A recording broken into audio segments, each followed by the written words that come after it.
ভাই রং চা আছে নাকি? চা তো নাই, পাতি আছে, চেনি আছে, গরম পানি আছে, চারা বানাই না ভাই। তাহলে সবকিছুই জান আছে, তাহলে করা ছোট করা কসমিস যেটা চা বানা যায়। বসেন, আমি চাটা দিচ্ছি। সমস্যা নাই ভাই, দেন আপু, ধীরে সুস্থই দেন। ওকে।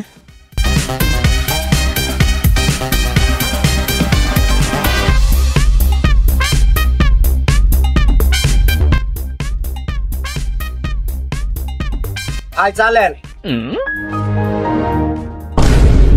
ভাই। কি চা বানালেন বুঝলাম না, চা এত ছোট হে। চা যদি কমায় যায়, ওদের সামনে বালতি আছে, যতটুক লাগে তুলে খান। শালা এই গাওরা দোকানদার আমার খুঁজছে যে বালতির চা খা লাগে। আমি আর মুফিজ না সাইজি এইটু খাই চলে যাই, যেহেতু কয়ে ফেলাই ছোট এটা চা দেন। দোকানদার যে এরকম কি না আমি তো আর জানিনি, কিন্তু 5 টাকা ঠিকই নিই।